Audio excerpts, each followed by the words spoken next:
Hello সুন্দর মানুষজন, আসসালামু আলাইকুম। সকলে কেমন আছেন? আশা করছি ভালো আছেন। এলাকার সকল ছেলেবেলে মিলে আজকে একটা ইফতারের আয়োজন করি। ইফতারের আয়োজনে বাজারঘাট সহ সমস্ত কিছু থাকছে এই ভিডিওতে। বিস্তারিত ভিডিও দেখার জন্য অনুরোধ রইল। এরপর সকাল সকাল আমি রেডি হয়ে বাজারের উদ্দেশ্য করে রওনা হই। হাঁটতে থাকি।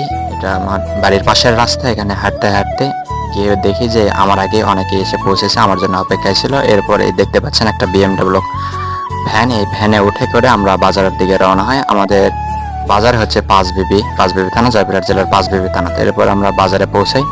সর্বপ্রথম আমরা একটা গোস্তের দোকানে পৌঁছাই এবং গোস্তের দাম শুনে আমাদের সকলের হাতটা মাথায় উঠে যায়, কারণ আজকে গোস্তের দাম ছিল সব থেকে বেশি। কারণ সামনে ঈদ উপলক্ষে হয়তো দামটা বেড়ে গেছে। দাম শুনে আমরা এখান থেকে বের হয়ে যাই চাল কেনার উদ্দেশ্যে। আজকে দেখতে পাচ্ছেন বাজারে অসংখ্য মানুষের ভিড়, কারণ 2 দিন পরে ঈদ উপলক্ষে সকল বাজার ঘাট করার জন্য আজকে সবাই এসেছে, দেখতে পাচ্ছেন। তারপর এই ভিড়ের মধ্য দিয়ে আমরা আমাদের চাল কেনার উদ্দেশ্য করে চালের দোকানের দিকে রওনা হয় এবং বলতে বলতে আমরা চালের দোকানে পৌঁছে যাই। এখানে চাল অনেক সাজানো আছে। আমাদের যে নির্দিষ্ট চালের নেওয়ার কথা সেই চালটা আমরা এখানে দেখতেছি এবং এখানে বাকি চালগুলো অনেক সুন্দর ছিল।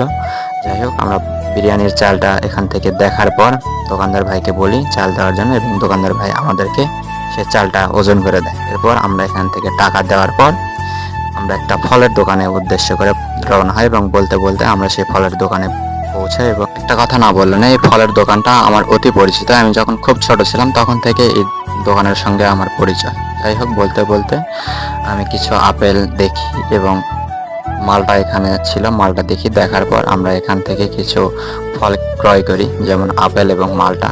এখানে ক্রয় করার পর দোকানদার ভাইকে বলা হয় যে এগুলো প্যাক করে দেওয়ার জন্য। এরপর হিসাব করে সেগুলো আমাদেরকে বেঁধে দেয়। এরপর আমরা ফলগুলো নিয়ে রওনা হয় একটা খেজুরের দোকানের উদ্দেশ্য করে। বলতে বলতে আমরা সেই খেজুরের দোকানে চলে এসেছি এবং দেখতে পাচ্ছেন অসংখ্য খেজুর এখানে সাজানো আছে এবং মূল্যটা নির্ধারণ করে দেওয়া আছে। এরপর আমরা একটা খেজুর পছন্দ করি, সেটার দাম হচ্ছে 750 টাকা কেজি। এখান থেকে আমরা 1 কেজি খেজুর ক্রয় করি। খেজুরটা দেখতেও যেমন সুন্দর ছিল এবং ইফতারের সময় আমরা খেয়েছি ঠিক একই রকম স্বাদ। এরপর আমরা একটা মশলার দোকানে চলে আসি বিরিয়ানি রান্না করার জন্য। আমাদের যে প্রয়োজনীয় যে মশলা এগুলো আমরা ক্রয় করি, যেমন তেল, মরিচ, ঝাল, এগুলো আমরা ক্রয় করি। এরপর দেখতে পাচ্ছেন দোকানদার কত দ্রুততার সঙ্গে এখানে আমাদের বাজারগুলো দিচ্ছে এবং আজকে অসংখ্য ভিড় থাকায় সকলে একটু চাপের মধ্যে ছিল এবং তাড়াহুড়া করতেছিলেন। যাই হোক, আমাদের সকল কিছু নেওয়ার কেনাকাটার পর আমরা চলে আসি একটা মিষ্টির দোকানে। এখান থেকে আমরা কিছু জিলাপি ক্রয় করি। দেখতে পাচ্ছেন কতটা সুন্দর এখানে জিলাপি ছিল, মিষ্টি ছিল এবং অনেক কিছু ছিল। দোকানটার নাম হচ্ছে সুন্দর মিষ্টান্ন ভান্ডার। এটা হচ্ছে পাঁচবিবি বারোয়ারি মন্দিরের সামনে। তারপর এই দোকান থেকে আমরা আবারও মাংসের দোকানের উদ্দেশ্যে রওনা করি এবং মাংসের দোকানে আসার পর আমরা এখানে কিছুটা মাংস ক্রয় করি এবং মাংস নেওয়ার পর এখানে আমরা দামটা দেওয়ার পর আবার বাসার উদ্দেশ্য করে রওনা হওয়ার জন্য আবার আমাদের সেই BMW গাড়িতে উঠি। ওঠার পর আমরা আবারও সেই গাড়িতে উঠে বাসার দিকে রওনা হয়। আজকে আমাদের বাজারের সঙ্গী ছিল মোট এই 4 জন। এরপর আমরা বাজার করার পর একটা বন্ধুর বাসায় সমস্ত কিছু নিয়ে আসি। এরপর আজকে আমি একদিনের জন্য বাবুর্চি হয়ে যাই এবং মাংস সহ পেঁয়াজ এগুলো আমরা কাটাকাটি শুরু করি। এরপর কাটাকাটি শেষ করার পর দেখতে পাচ্ছেন মানে জীবনে আমি এগুলো করি নাই। তারপরে আজকে এতটা সুন্দর করে যে পেঁয়াজ কাটবো আমার ধারণার বাইরে ছিল। পেঁয়াজ কাটতে কাটতে চোখ দিয়ে পানি বেরোচ্ছে।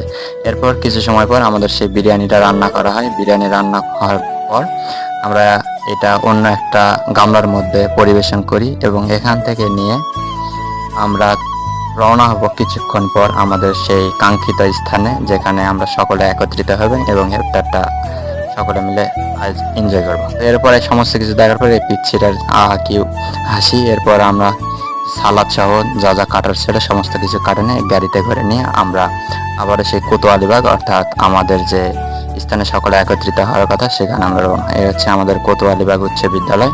আমরা কোতোয়ালিবাগ উচ্চ বিদ্যালয় মাঠে সকলে একত্রিত হওয়ার কথা ছিল, কিন্তু এখানে যাওয়ার পর দেখি এখানে সকলে খেলাধুলা করছিল, যদি এখানে উপযুক্ত ছিল না সকলে বসার জন্য। এরপর আমরা স্কুলের ভিতরে চলে আসি। স্কুলের ভিতরে বলতে এখানে তারপর আমরা এই স্কুলের যে দপ্তরি ছিল দপ্তরির সঙ্গে কথা বলে একটা স্কুলের একটা খোলা একটা রুম নেই এখানে এবং সেই রুমের মধ্যে সকল কিছু আয়োজন করা হয়। দেখতে পাচ্ছেন আমরা ব্যাগে করে যেগুলো আনছিলাম বাসা থেকে সেগুলো আমরা এখান থেকে বের করি এবং প্রত্যেকটা প্লেটে করে আমরা সেই খাবারটা পরিবেশন করি। এরপর ধীরে ধীরে সব প্লেটে আমাদের সকল খাবার সাজানো হয়। এর মধ্যে আমরা স্যালাইন পানিটা তৈরি করি।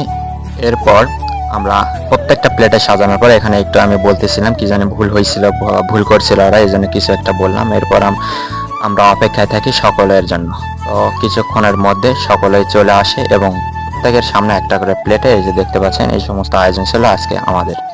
কিছুক্ষণ পর আমাদের 7 নং ওয়ার্ডের সম্মানিত মেম্বার এখানে কিছু বক্তব্য পরিবেশন করে, তারপরে একটা মোনাজাতের আয়োজন ছিল। মোনাজাতের পর আমাদের ইফতারটা সম্পন্ন হয়।